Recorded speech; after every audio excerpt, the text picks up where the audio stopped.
This is the Night Wolf howling at you, and today we're going to take a look at the He-Man and the Masters of the Universe Orko figure, the Heroic Court Magician, part of the 2000X cartoon collection of figures. And this was actually a pretty unique version of Orko, I thought, when it first came out. The original toy, which I don't have in my collection, kind of want to get it though, looked really creepy, to be honest with you. This one, not so creepy. But now if we go ahead and we turn this around, we see As Seen on Lessons, and this shows Orko saving a young Prince Adam and Cringer from weird swamp monsters, possibly relatives of MOTU. The story isn't all that dissimilar from the Filmation version, although as I recall in the Filmation version, Prince Adam was just kind of like trapped in quicksand without the monsters. But for Orko here, we can attach his magic blasts. Also included in this wave is Teela, the heroic warrior goddess, Orko, the heroic court magician, and Merman, the ocean warlord. You ever notice they never mention heroic or evil when it comes to Merman? It's kind of interesting. Well, let's go ahead and open this sucker up, shall we?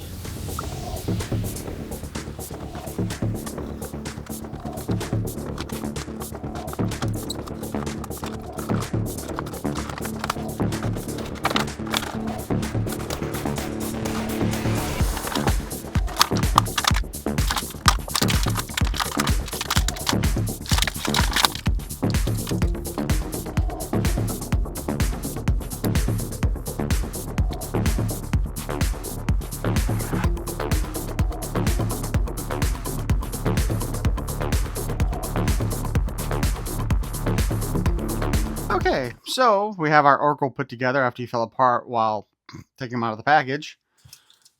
We got here the little white sheet, which we've already seen most of his parts come off, but let's take another quick look here, and it's just the same basic crap. Although it does look like the head and the hat do separate also, so we'll do that here in a moment. Ah, the head comes off easy enough. There we go. There's a ball joint in the hat, guys. So Orko's head has two ball joints, or ball holes.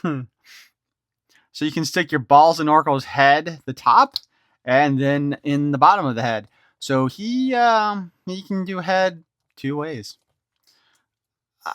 The thing that was kind of unique with this Orko is instead of having the big O on his chest like the previous one did, he actually had like this amulet thing, which they give us here. Although it is kind of an awkward fit underneath his little scarf thing. So I'm not sure how I feel about that, honestly.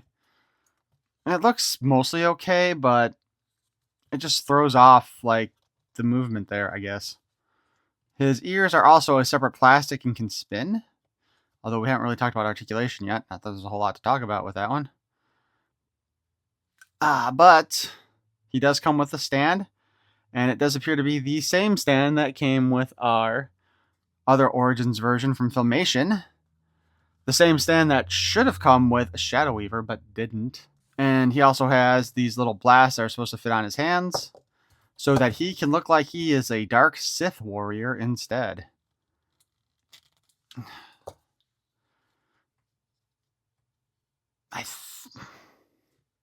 No, they are different from each other. I wonder if they're designed for each hand specifically? Yeah, I think actually it is meant specifically for specific hands.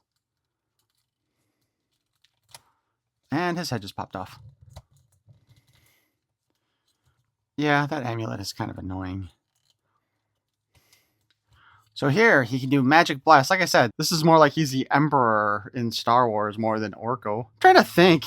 I guess this is supposed to represent when he's doing his magic more so than actually being like attack vectors or whatever.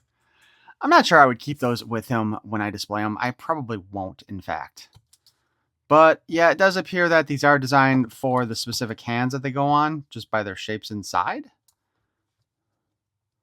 So that is something to consider if you buy this figure. Which, by the way, this wave is actually out in the stores. At least I've seen the Teela in the stores. So articulation-wise on our Orko here, we already talked about his ears. His hat is articulated.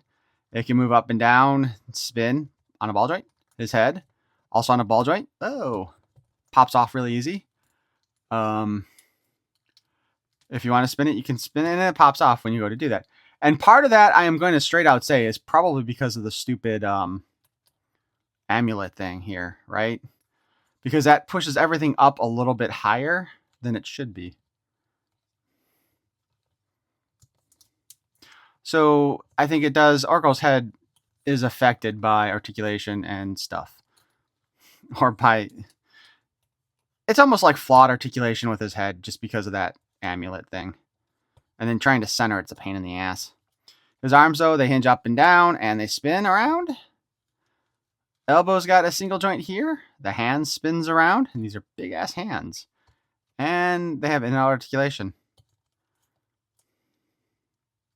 Both hands do. And there's a waist swivel.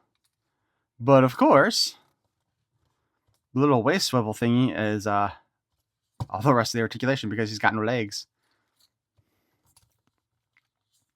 And also, he's really specifically shaped here. So even if you're a little bit off with him, he looks weird. I don't know how well that shows up in there, but you can see all of that area there when you don't have him lined up properly. So our 2000X Orko looks pretty good for what he is. I don't think it quite captures the charm of the original Orko, but he's definitely a lot better than the crack whore looking one from the Revelations cartoon. But he does have a more unique looking design, I feel like, in the 2000 cartoon than any of the other versions. Yes, even crack whore Orko, who just, I hate that design so much. It just looks awful. But obviously, if you're buying the 2000X cartoon figures, you're going to want to get this Orko, and he'll look fine in your display. But I guess I have to admit, I'm not super excited about him now that I've opened them up. And I will admit, I think some of that has to do with just the way the head works with that amulet. I wish they would have found a better way to set that up, but it just looks terrible. I would almost have rather, and well, I shouldn't say almost, I actually would have rather they just sculpted that into his body so it wasn't removable, because that just seems kind of like a stupid way to have done it, Could easily have been a part that was either sculpted in or glued onto him as a separate piece type of thing, kind of like the ears are on him. And I think that would have worked out better, and I think that would have looked a little bit better maybe, because just the way it hangs there is just kind of off-putting. But why don't you guys let me know what you think in the comments below. But if you enjoyed this look at our 2000X version of Orko, please feel free to zap that like button with your magic powers. And if you want to hear more of my nonsense in the future, you can subscribe, perhaps even give that notification bell a little tap. I thank you for watching. Peace and love. Yeah, honestly, there wasn't really much to say about the head sculpt on him since it is just a black ball.